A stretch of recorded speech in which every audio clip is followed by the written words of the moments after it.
Alarm went off at 6.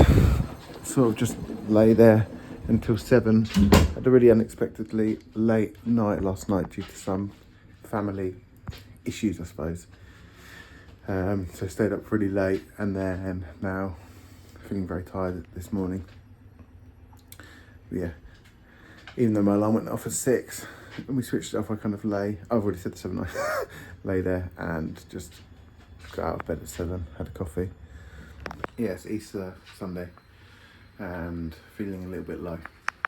Walking down an alleyway I haven't actually been down, although it's very local. I haven't actually been down on any of my videos yet. I'm wearing 3 waistcoats. Earlier, it's recording. Earlier on in the video I mentioned that I was feeling a bit low because of a family issue. I won't go into too much detail, but I'm just going to ask you, the viewer, have you ever been in a situation where there's been a kind of family event and you haven't been invited for some reason? And then the next step, have you ever been to a family event? Have you ever not been invited to a family event and other people are told that you were invited but you declined to come? And have you ever been have you ever known someone in your family or friend group who tells tiny lies and eventually they start to, over a period of years, catch up with them, I suppose? People go throughout their days telling white lies for the benefit of saving awkward conversations or trying to help someone's feelings, trying not to hurt someone's feelings.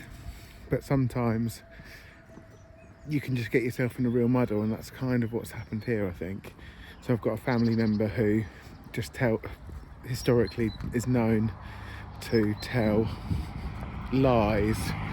It's like a habitual liar, I think you'd call it. Someone who's created a habit out of telling mistruths, and it's basically caused a bit of an awkward situation.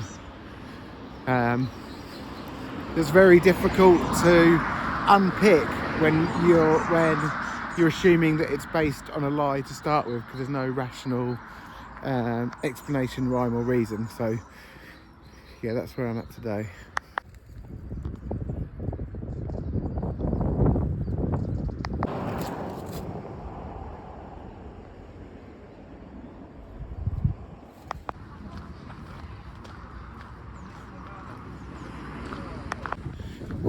Being upset is physically exhausting, isn't it? I worked for hours and hours yesterday sorting out that hedge, raking and lifting and crawling and chopping and pulling and pushing and bending, breaking, and physically that was tiring, I suppose. But nothing is more, nothing in day-to-day life, normal day-to-day life, feels more tiring and draining than emotional exhaustion and emotional exertion, and trying to understand other people's behaviours and why people do the things that they do. It's exhausting. There's that quote, isn't there, that's hell is other people. I'm not saying that I'm in hell. Hang on, I'm just going to get a little clip of this tree.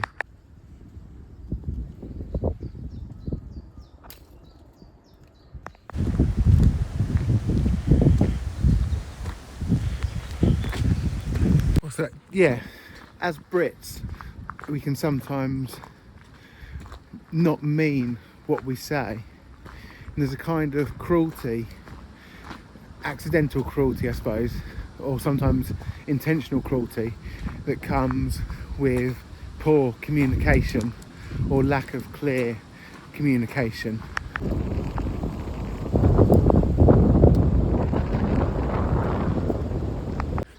Rather than calling out behaviours and saying, hey, do you know what, I don't actually like that, we'll kind of ignore and go, and look at the floor. I'm guilty of it as well. When I hear people saying things that I don't like, I sometimes struggle to call it out, or hear people speaking untruths. I sometimes struggle to call it out.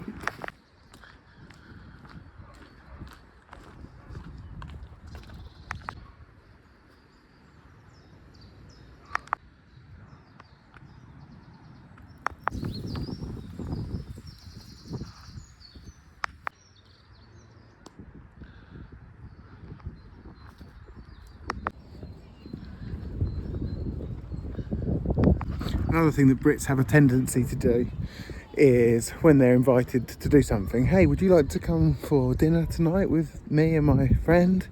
They'll make up an excuse rather than saying, oh no, I can't make that because I want to relax, or I'm actually not feeling up to that tonight, but maybe another time. They will say, oh no, I've already got plans, I've got to go to see the dentist or something like that. They'll make up white lies to what they perceive as benefit the other person, but this can quite quickly create a web of nonsense. I'm just saying this stuff in case you are not from Britain and you're coming to Britain, or you are in a relationship with a British person and you might sometimes think, why do they do these things that they do, or why do they say that and then mean that, or why are they lying about that? Well, it's just some part of our culture, I suppose. Well, it's not part of our culture. Maybe I'm just on one a bit today because I'm upset. I've noticed from my past month of vlogging that for every kind of 30 days there are around three down days. So this is one down day in April. It's quite early, it's the 5th of April. So we've got a long month to, well, I don't know, is April 28 days? I'm not sure. Yeah, so hopefully the down days will be spaced out throughout the month. But what I've learned from these down days is that every day ends and another day begins, and your mood can change, much like the weather, much like the way I just walked along the path and the sun came out. That's how your mood can often be.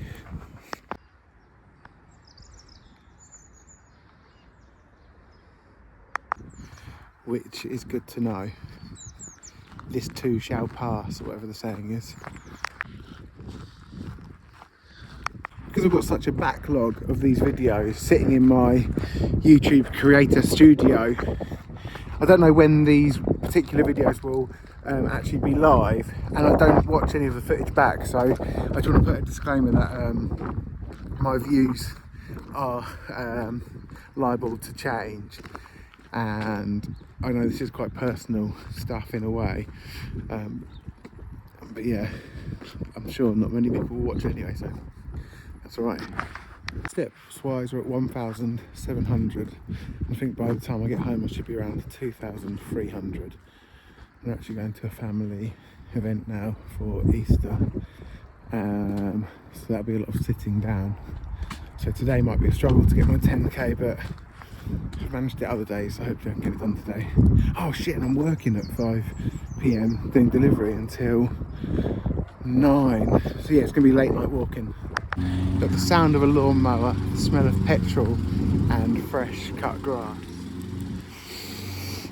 Spring, it's truly begun.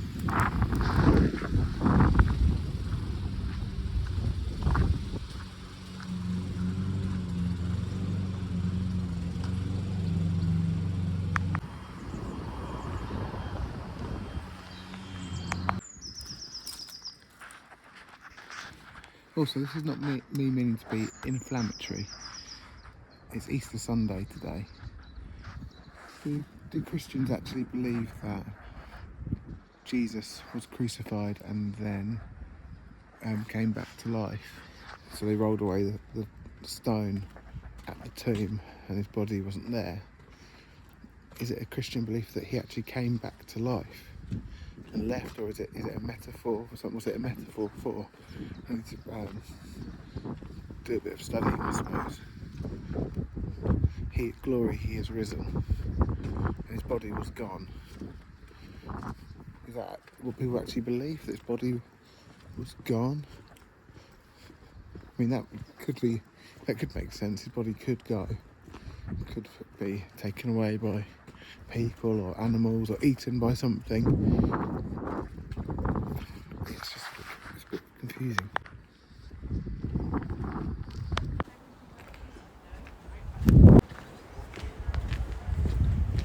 I'm writing a song for every follower. Shit. 1, 2, 1, 2, 3, 4. Isabel, Isabel, I hope you're doing well. It's Easter Sunday, here's a song for you. I went a walking cause I wasn't feeling well. I saw your name and I thought, Isabel, here's a song for you.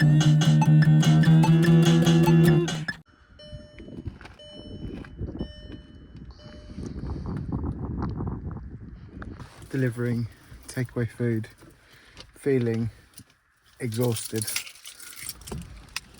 I don't think it's the getting up. Well, it could be part of the getting up earlier and the walking, but I think it's the emotionality of last night and today.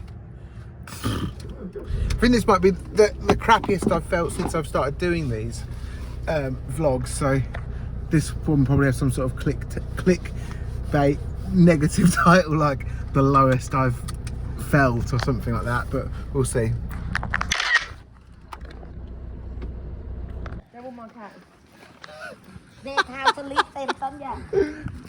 Look, you've got like cat army following us. Come here. Yeah, meow, meow, meow, meow. Tiggs, come on, Tiggs. Come on. She comes. Now just a bit over to something. I just walked Nong back home. Yeah, walked Nong back, and now just gonna drive my car home and go for a little walk. My handbrake broke.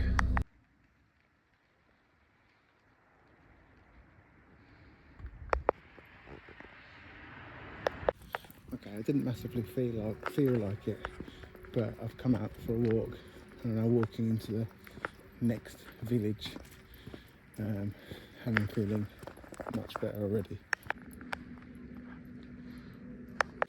In a video clip, in this video, just kind of a minute or so back, you would have seen me walking along with a lady, a small lady, and some cats surrounding her. But that lady is Nong, and she's the chef at the Thai restaurant that I've been delivering food for. And when she leaves the Thai restaurant, the local cats come out from under the cars and follow her to the house of another lady who sort of volunteers at the Thai restaurant. When we get to that house, Nong feeds them shrimp and chicken. And living in that house are different boys from like kind of under 18 who are outside of the education system and don't have full-time work or much prospects. And the house is basically completely bare. There's like nothing really in the kitchen. There's not much in the way of furniture, and it just really puts things into perspective. I know it's all relative, but I've been kind of being a bit upset about some minor family situation, but there are people a few hundred steps down the road from me living in austere conditions. I'm not sure if poverty is necessarily the right word, but certainly impoverished. No food.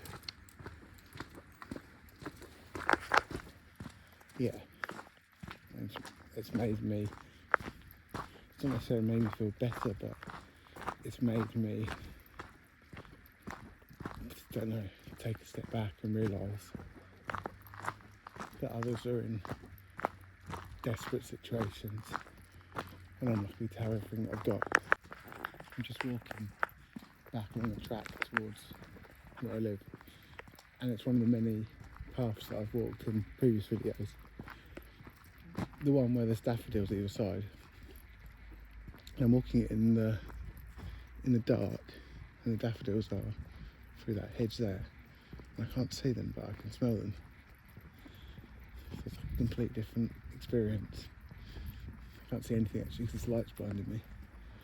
That's amazing. Step-wise, that was a fairly, I mean, how long have I been out? 45 minutes. I've been kind of dawdling in the dark. And I'm at nearly 11,000 steps now. So this walk that I've just done to the nearby village of Mistley along the waterfront and back through the woods is quite a good walk that I can maybe try and do at the start of each day. Maybe I'll start trying to do that in the week. Yeah. I want to get my thumbnails done for all these videos and other stuff. But maybe I'll start kind of trying to work an early walk in, because then I'm sure I'll pick up the rest throughout the day. Also, it's worth mentioning that this was supposed to just be a month-long exercise, but because I've done it for a month, I've wanted to keep it going, which is cool. I'm writing a song for every follower. 1, 2, 3, 4. Secret caterpillar, I wrote you a song. Secret caterpillar, I wrote you this song.